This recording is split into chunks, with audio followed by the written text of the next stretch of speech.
Prose du Transsibérien de la Petite Jeanne de France, Blaise Cendrars, dédié aux musiciens. En ce temps-là, j'étais en mon adolescence.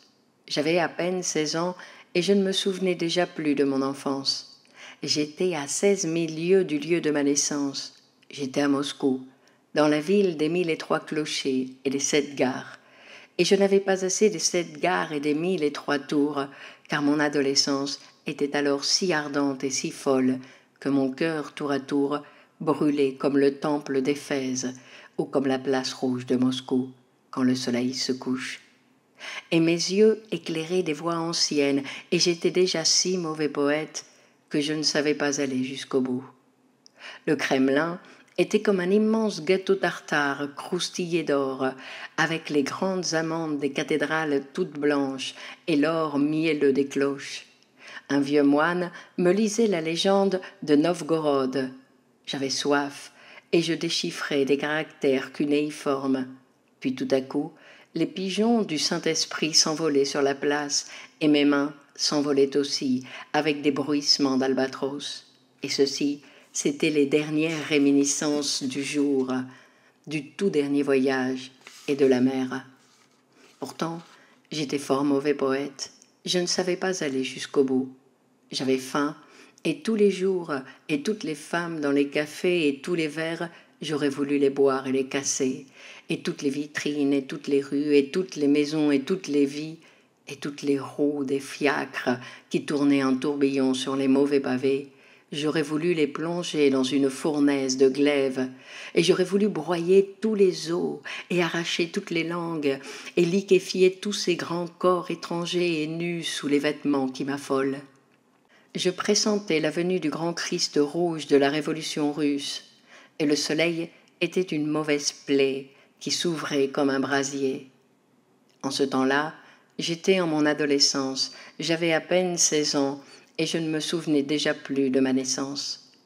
J'étais à Moscou, où je voulais me nourrir de flammes, et je n'avais pas assez des tours et des gares qui constellaient mes yeux.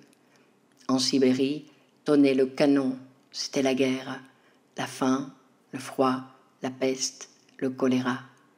Et les eaux limoneuses de l'amour charriaient des millions de charognes. Dans toutes les gares, je voyais partir tous les derniers trains. Personne ne pouvait plus partir, car on ne délivrait plus de billets. Et les soldats qui s'en allaient auraient bien voulu rester. Un vieux moine me chantait la légende de Novgorod. Moi, le mauvais poète qui ne voulait aller nulle part, je pouvais aller partout. Et aussi les marchands avaient encore assez d'argent pour aller tenter faire fortune. Leur train partait tous les vendredis matins. On disait qu'il y avait beaucoup de morts. L'un emportait 100 caisses de réveil et de coucous de la forêt noire. Un autre, des boîtes à chapeaux, des cylindres et un assortiment de tire-bouchons de Sheffield. Un autre, des cercueils de Malmöe remplis de boîtes de conserve et de sardines à l'huile. Puis, il y avait beaucoup de femmes, des entrejambes à louer qui pouvaient aussi servir des cercueils. Elles étaient toutes patentées. On disait qu'il y avait beaucoup de morts là-bas. Elles voyageaient à prix réduit et avaient toutes un compte courant à la banque. Or, un vendredi matin, ce fut enfin mon tour. On était en décembre, et je partis moi aussi pour accompagner le voyageur en bijouterie qui se rendait à Karbin. Nous avions 2 coupés dans l'express et 34 coffres de joaillerie de Pforzheim, de la camelote allemande, made in Germany. Il m'avait habillé de neuf, et en montant dans le train, j'avais perdu un bouton. Je m'en souviens, j'y ai souvent pensé depuis. Je couchais sur les coffres, et j'étais tout heureux de pouvoir jouer avec le Browning nickelé qu'il m'avait aussi donné. J'étais très heureux, insouciant. Je croyais jouer aux brigands. Nous avions volé le trésor de Golgonde, et nous allions, grâce au Transsibérien, le cacher de l'autre côté du monde.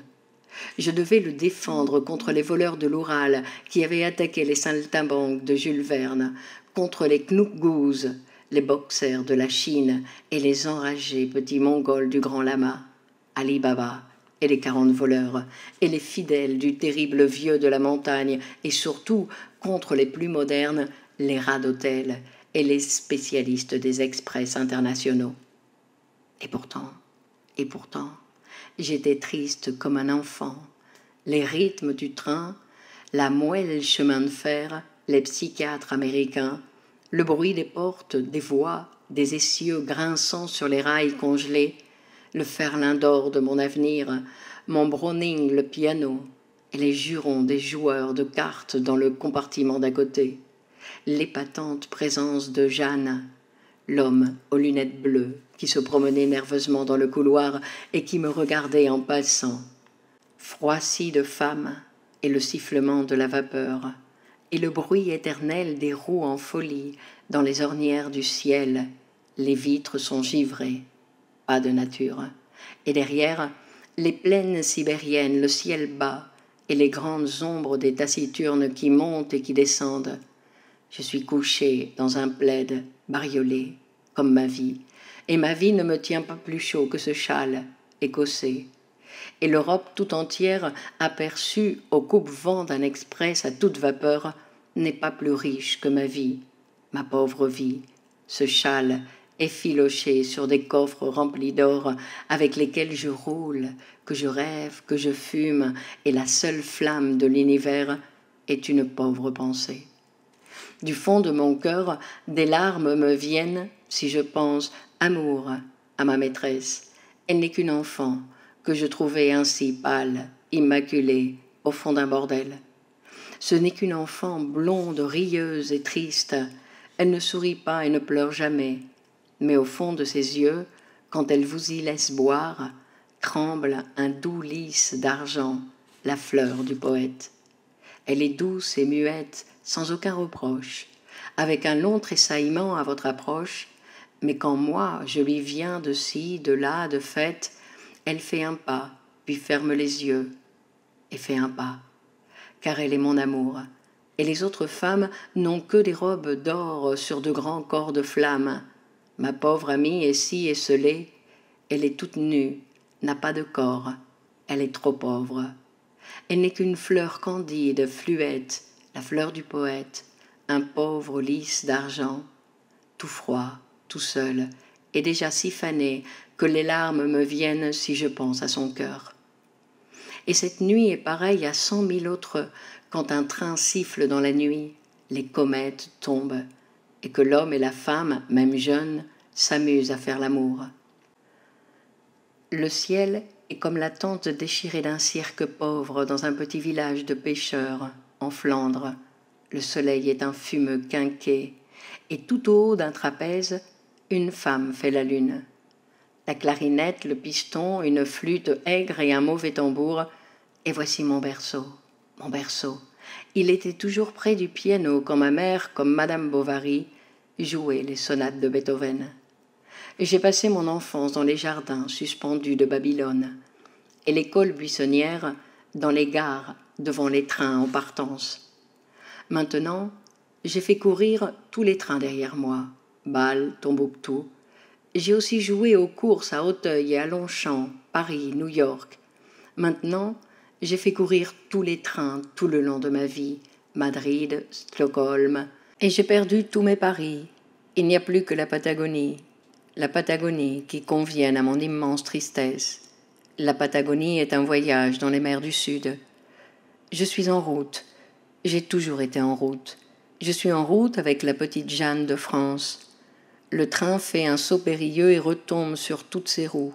Le train retombe sur ses roues. Le train retombe toujours sur toutes ses roues. Blaise, dis, sommes-nous bien loin de Montmartre ? Nous sommes loin, Jeanne. Tu roules depuis 7 jours, tu es loin de Montmartre, de la butte qui t'a nourri, du Sacré-Cœur contre lequel tu t'es blotti. Paris a disparu et son énorme flambée. Il n'y a plus que les cendres continues, la pluie qui tombe, la tourbe qui se gonfle, la Sibérie qui tourne, les lourdes nappes de neige qui remontent et le grelot de la folie qui grelotte comme un dernier désir dans l'air bleui.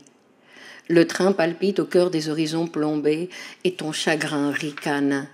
Dis, Blaise, Sommes-nous bien loin de Montmartre? Les inquiétudes, oublie les inquiétudes.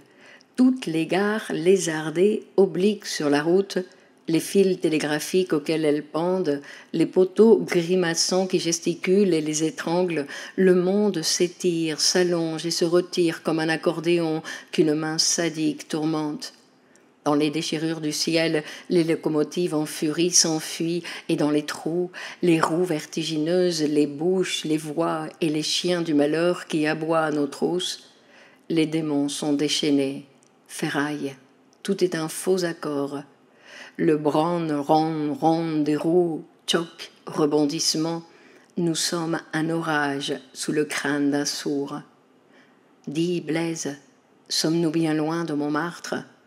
Mais oui, tu m'énerves, tu le sais bien, nous sommes bien loin. La folie surchargée beugle comme la locomotive. La peste, le choléra se lèvent comme des braises ardentes sur notre route. Nous disparaissons dans la guerre en plein dans un tunnel. La faim, la putain, se cramponne nuages en débandade. Et fiante des batailles en tapuant de mort, fais comme elle, fais ton métier.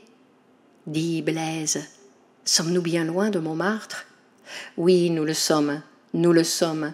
Tous les boucs émissaires ont crevé dans ce désert. Entends les sonnailles de ce troupeau galeux, Tomsk, Tchelabinsk, Keims, Obitaïtché, Vekne, Oudinsk, Kourgan, Samara, Pensa Touloun. La mort en Mandchourie est notre débarcadère et notre dernier repère. Ce voyage est terrible. Hier matin, Ivan Oulitch avait les cheveux blancs et Koulian Nikolai Ivanovitch se ronge les doigts depuis 15 jours. Fais comme elle, la mort, la famine, fais ton métier. Ça coûte 100 sous, en transsibérien ça coûte 100 roubles.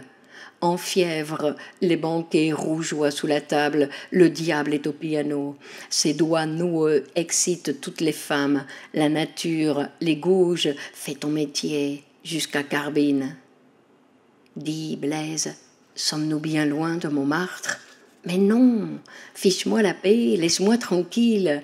Tu as les hanches angulaires, ton ventre est aigre et tu as la chaude pisse. C'est tout ce que Paris a mis dans ton giron. C'est aussi un peu d'âme, car tu es malheureuse. J'ai pitié, viens vers moi sur mon cœur. Les roues sont les moulins à vent du pays de Cocagne, et les moulins à vent sont les béquilles qu'un mendiant fait tournoyer. Nous sommes les culs de jatte de l'espace, nous roulons sur nos 4 plaies. On nous a rogné les ailes de nos 7 péchés, et tous les trains sont les bilboquets du diable. Basse-cour, le monde moderne, la vitesse n'y peut, mais le monde moderne, les lointains sont par trop loin, et au bout du voyage, c'est terrible d'être un homme avec une femme. Blaise, dis, sommes-nous bien loin de Montmartre? J'ai pitié, viens vers moi, je vais te conter une histoire. Viens dans mon lit, viens sur mon cœur, je vais te conter une histoire. Oh, viens, viens. Aux Fidji règne l'éternel printemps, la paresse. L'amour pâme les couples dans l'herbe haute et la chaude syphilis rôde sous les bananiers. Viens dans les îles perdues du Pacifique, elles ont nom du phénix, des marquises, Bornéo et Java, et célèbres à la forme d'un chat. Nous ne pouvons pas aller au Japon. Viens au Mexique. Sur ces hauts plateaux, les tulipiers fleurissent. Les lianes tentaculaires sont la chevelure du soleil, on dirait la palette et les pinceaux d'un peintre. Des couleurs étourdissantes comme des gonds. Rousseau y a été, il y a ébloui sa vie. C'est le pays des oiseaux, l'oiseau du paradis, l'oiseau lyre, le toucan, l'oiseau moqueur, et le colibri niche au cœur des lys noirs. Viens. Nous nous aimerons dans les ruines majestueuses d'un temple aztèque. Tu seras mon idole, une idole bariolée, enfantine, un peu laide et bizarrement étrange. Oh, viens. Si tu veux, nous irons en aéroplane et nous survolerons le pays des 1000 lacs. Les nuits y sont démesurément longues. L'ancêtre préhistorique aura peur de mon moteur. J'atterrirai et je construirai un hangar pour mon avion avec les os fossiles de mammouth. Le feu primitif réchauffera notre pauvre amour, samovar, et nous nous aimerons bien bourgeoisement près du pôle. Oh, viens, Jeanne, Jeannette, Ninette, Nini, Ninon, Nichon, Mimi, Mamour, ma poupoule, mon Pérou. Dodo, dondon, carotte, macrotte, chouchou, petit cœur, cocotte, chérie, petite chèvre, mon petit péché mignon, concon, coucou, elle dort. Elle dort. Et de toutes les heures du monde, elle n'en a pas gobé une seule. Tous les visages entrevus dans les gares, toutes les horloges, l'heure de Paris, l'heure de Berlin, l'heure de Saint-Pétersbourg et l'heure de toutes les gares. Et à Ufa, le visage ensanglanté du canonnier et le cadran bêtement lumineux de Grottenau et l'avance perpétuelle du train. Tous les matins, on met les montres à l'heure. Le train avance et le soleil retarde. Rien n'y fait. J'entends les cloches sonores, le gros bourdon de Notre-Dame. La cloche aigrelette du Louvre qui sonna la Barthélemy, les carillons rouillés de Bruges-la-Morte, les sonneries électriques de la bibliothèque de New York, les campanes de Venise et les cloches de Moscou, l'horloge de la Porte Rouge qui me comptait les heures quand j'étais dans mon bureau, et mes souvenirs. Le train tonne sur les plaques tournantes, le train roule, un gramophone graseille, une marche tzigane, et le monde, comme l'horloge du quartier juif de Prague, tourne éperdument à rebours. Effeuille la rose des vents, voici que bruissent les orages déchaînés, les trains roulent en tourbillon sur les réseaux enchevêtrés, bilboquet diabolique. Il y a des trains qui ne se rencontrent jamais, d'autres se perdent en route. Les chefs de gare jouent aux échecs, tric, trac, billard, carambole, parabole. La voie ferrée est une nouvelle géométrie. Syracuse, Archimède, et les soldats qui l'égorgèrent, et les galères, et les vaisseaux, et les engins prodigieux qu'il inventa, et toutes les tueries, l'histoire antique, l'histoire moderne, les tourbillons, les naufrages, même celui du Titanic que j'ai lu dans le journal. Autant d'images, associations, que je ne peux pas développer dans mes vers, car je suis encore fort mauvais poète, car l'univers me déborde, car j'ai négligé de m'assurer contre les accidents du chemin de fer, car je ne sais pas aller jusqu'au bout, et j'ai peur, je ne sais pas aller jusqu'au bout. Comme mon ami Chagall, je pourrais faire une série de tableaux déments, mais je n'ai pas pris de notes en voyage. Pardonnez-moi mon ignorance, pardonnez-moi de ne plus connaître l'ancien jeu des vers. Comme dit Guillaume Apollinaire, tout ce qui concerne la guerre, on peut le lire dans les mémoires de Kuropatkin ou dans les journaux japonais qui sont aussi cruellement illustrés. À quoi bon me documenter ? Je m'abandonne au sursaut de ma mémoire. À partir d'Irkoutsk, le voyage devint beaucoup trop lent, beaucoup trop long. Nous étions dans le premier train qui contournait le lac Baïkal. On avait orné la locomotive de drapeaux et de lampions, et nous avions quitté la gare aux accents tristes de l'hymne au tsar. Si j'étais peintre, je déverserais beaucoup de rouge, beaucoup de jaune sur la fin de ce voyage, car je crois bien que nous étions tous un peu fous, et qu'un délire immense ensanglantait les faces énervées de mes compagnons de voyage, comme nous approchions de la Mongolie qui ronflait comme un incendie. Le train avait ralenti son allure, et je percevais dans le grincement perpétuel des roues les accents fous et les sanglots d'une éternelle liturgie. J'ai vu les trains silencieux, les trains noirs qui revenaient de l'extrême-orient et qui passaient en fantômes, et mon œil, comme le fanal d'arrière, court encore derrière ces trains. À Talga, 100 000 blessés agonisaient faute de soins. J'ai visité les hôpitaux de Krasnoïarsk et à Kilok, nous avons croisé un long convoi de soldats fous. J'ai vu dans les lazzarets des plaies béantes, des blessures qui saignaient à plein orgue, et les membres amputés dansaient autour ou s'envolaient dans l'air rauque. L'incendie était sur toutes les faces, dans tous les cœurs, et des doigts idiots tambourinaient sur toutes les vitres. Sous la pression de la peur, les regards crevaient comme des abcès. Dans toutes les gares, on brûlait tous les wagons.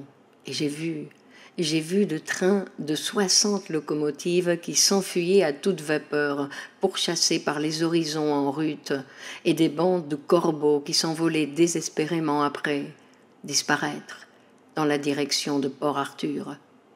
À Chita, nous eûmes quelques jours de répit, arrêt de 5 jours vu l'encombrement de la voie. Nous le passâmes chez M. Yankelevitch, qui voulait me donner sa fille unique en mariage. Puis le train repartit. Maintenant c'était moi qui avais pris place au piano et j'avais mal aux dents. Je revois quand je veux cet intérieur si calme, le magasin du père et les yeux de la fille qui venait le soir dans mon lit. Mussorgsky et les leaders de Hugo Wolf et les sables de Gobi. Et à Kailar, une caravane de chameaux blancs. Je crois bien que j'étais ivre durant plus de 500 kilomètres, mais j'étais au piano, et c'est tout ce que je vis. Quand on voyage, on devrait fermer les yeux, dormir. J'aurais tant voulu dormir. Je reconnais tous les pays, les yeux fermés à leur odeur, et je reconnais tous les trains au bruit qu'ils font. Les trains d'Europe sont à 4 temps, tandis que ceux d'Asie sont à 5 ou 7 temps. D'autres vont en sourdine, sont les berceuses. Il y en a qui, dans le bruit monotone des roues, me rappellent la prose lourde de Maeterlinck. J'ai déchiffré tous les textes confus des roues et j'ai rassemblé les éléments épars d'une violente beauté que je possède et qui me force. Tsitsicar et Carbine. Je ne vais pas plus loin. C'est la dernière station. Je débarquai à Carbine comme on venait de mettre le feu au bureau de la Croix-Rouge. Oh, Paris, grand foyer chaleureux avec les tissons entrecroisés de tes rues et tes vieilles maisons qui se penchent au-dessus et se réchauffent comme des aïeuls. Et voici des affiches, du rouge, du vert, multicolores, comme mon passé bref du jaune. Jaune, la fièvre, couleur des romans de la France à l'étranger. J'aime me frotter dans les grandes villes, aux autobus en marche. Ceux de la ligne Saint-Germain-Montmartre m'emportent à l'assaut de la butte. Les moteurs beuglent comme les taureaux d'or. Les vaches du crépuscule broutent le Sacré-Cœur. Oh, Paris, gare centrale, débarcadère des volontés, carrefour des inquiétudes. Seuls les marchands de couleurs ont encore un peu de lumière sur leurs portes. La Compagnie internationale des wagons-lits et des grands express européens m'a envoyé son prospectus. C'est la plus belle église du monde. J'ai des amis qui m'entourent comme des garde-fous. Ils ont peur, quand je pars, que je ne revienne plus.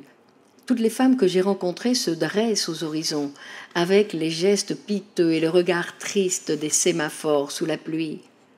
Beia, Agnès, Catherine, est la mère de mon fils en Italie, et celle, la mère de mon amour en Amérique. Il y a des cris de sirène qui me déchirent l'âme. Là-bas, en Mandchourie, un ventre tressaille encore comme dans un accouchement. Je voudrais n'avoir jamais fait mes voyages. Ce soir, un grand amour me tourmente, et malgré moi, je pense à la petite Jeanne de France. C'est par un soir de tristesse que j'ai écrit ce poème en son honneur. Jeanne, la petite prostituée, je suis triste, j'irai au lapin agile me ressouvenir de ma jeunesse perdue et boire des petits verres, puis je rentrerai seule. Paris, ville de la tour unique du grand gibet et de la roue. Paris, 1913.